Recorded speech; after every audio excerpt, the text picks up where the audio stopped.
Olá, meus amigos e minhas amigas. Zelensky fala muito sobre a necessidade de armas de defesa aérea para a Ucrânia. No entanto, gente, a escassez de tropas é uma situação bem crítica. Há um problema sério para manter soldados suficientes na linha de frente, principalmente na infantaria.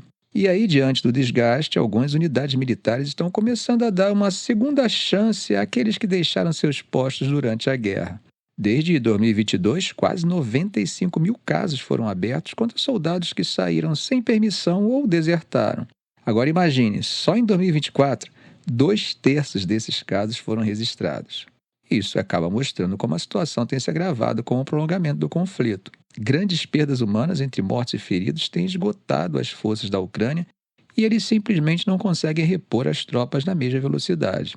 A gravidade da situação é tão grande que a 47ª Brigada, uma unidade de elite ucraniana, decidiu abrir as portas para soldados que se ausentaram sem autorização.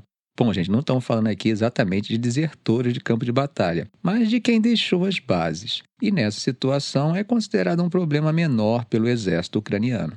E o governo até chegou a sancionar uma nova lei que descriminaliza a primeira ausência de um soldado, permitindo que ele volte ao serviço. Resultado? Em apenas um mês, 6 mil soldados que estavam fora voltaram às suas unidades, sendo que 3 mil retornaram nas primeiras 72 horas após a lei ser assinada. O coronel Alexander Irichuk comentou que está ajudando a reforçar as fileiras. O oficial Mikhailo Peretti, de outra brigada, disse que já recrutou mais de 30 homens que tinham saído de suas unidades. É uma tentativa de resgatar aqueles que saíram, seja por cansaço, dificuldade de adaptação ou até mesmo pela longa exposição ao conflito.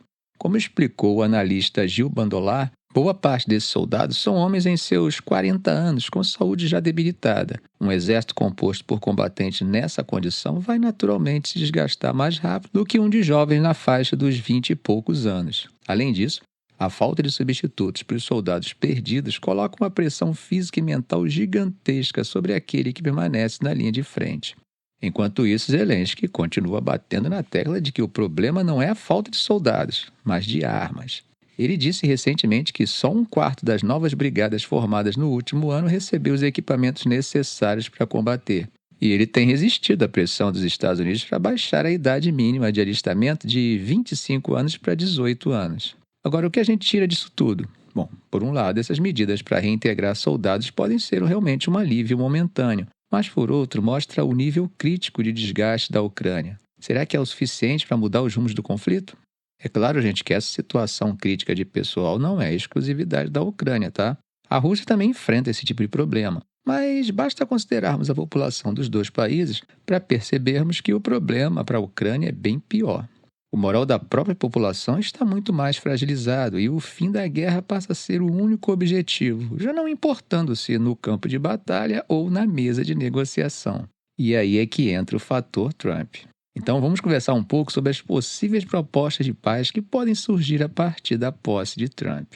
Segundo análises recentes, essas ideias incluem medidas bastante controversas para Zelensky, como ceder parte do território ucraniano à Rússia por tempo indeterminado.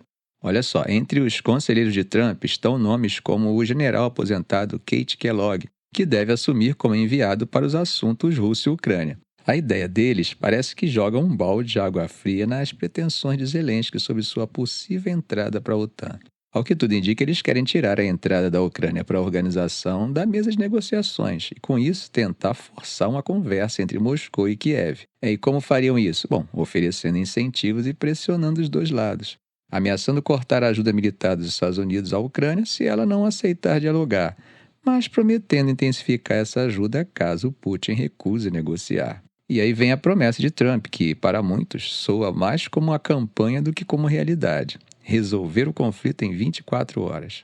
Vocês acreditam nisso? Bom, analistas estão céticos, dizendo que é impossível pela complexidade da guerra e pelos interesses divergentes de cada lado. Falando sobre a Ucrânia, o presidente Zelensky já mostrou sinais de que pode considerar negociações, embora continue insistindo na entrada do país na OTAN. Ele disse também que precisa encontrar soluções diplomáticas para recuperar os territórios ocupados.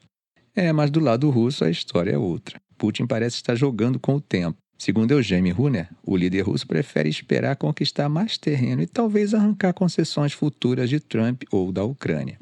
E as ideias de outros conselheiros de Trump também são bem polêmicas. Tem propostas de criar zonas desmilitarizadas na linha de frente, de oferecer garantias de segurança à Ucrânia em vez de OTAN e até de transformar partes do leste do país em zonas autônomas.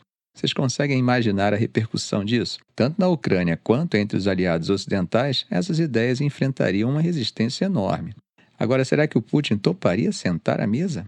Muita gente acha que não, pelo menos não enquanto ele sentir que pode ganhar mais com avanços no campo de batalha. Sem contar que as demandas deles são duríssimas. Abandonar a entrada na OTAN e entregar 4 províncias que ele já considera parte da Rússia, mas que Kiev ainda rejeita. E vocês, gente, o que vocês acham dessas estratégias? Será que essas ideias têm chance de funcionar ou só vão gerar mais conflitos? Bom, mudando de assunto, parece que os problemas da Coreia do Sul não estão apenas em seu vizinho do norte. O presidente Yoon Suk-yeol declarou lei marcial, algo que não acontecia no país há mais de 40 anos. Isso, é claro, causou um verdadeiro terremoto político, com tropas nas ruas tentando invadir o parlamento e, é claro, acabou gerando protestos por toda parte. Logo depois da declaração, 6 partidos de oposição, liderados pelo Partido Democrático, já logo apresentaram uma moção de impeachment contra o presidente. Eles afirmam que a medida foi inconstitucional e acusam Yoon de agir como um golpista contra a ordem democrática do país.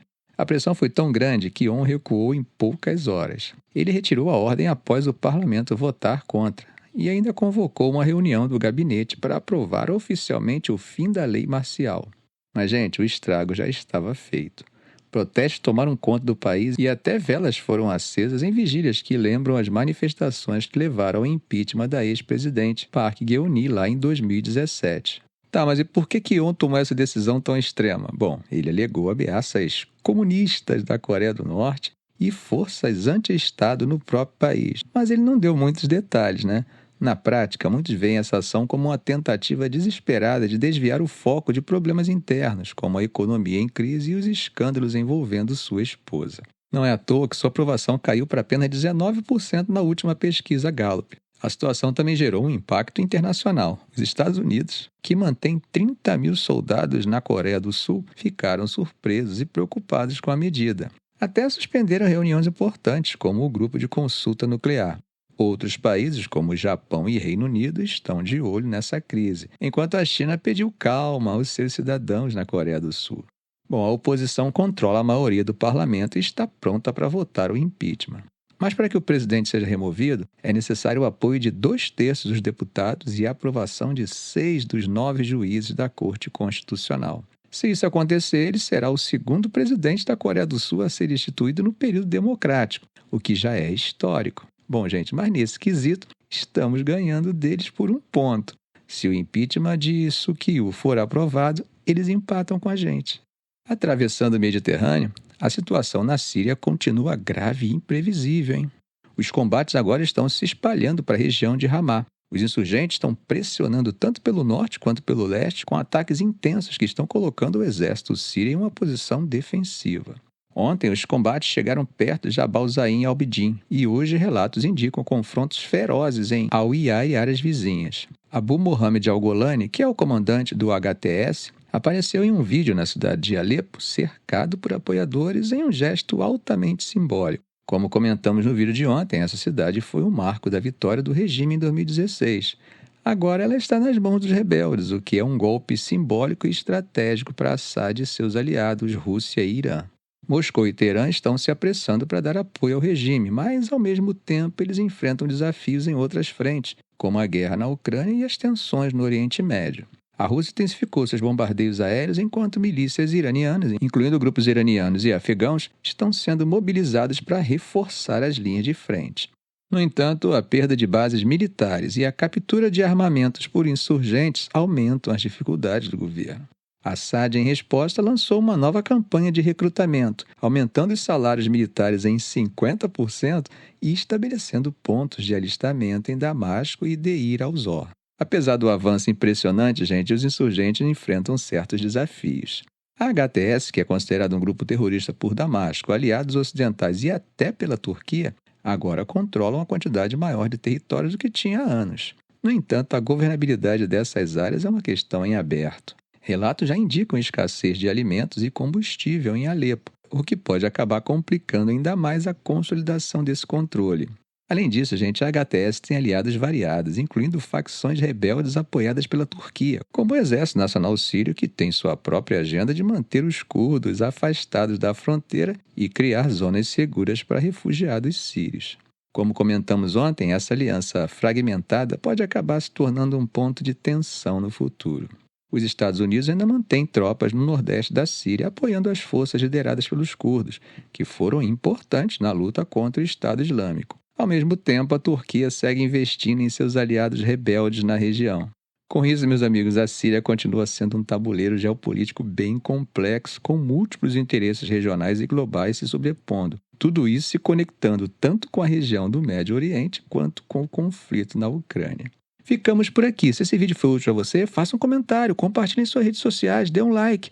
E é claro, se ainda não for inscrito, inscreva-se no canal e ative o sininho para não perder os próximos vídeos. Ok, gente? Um grande abraço do professor Arão Alves.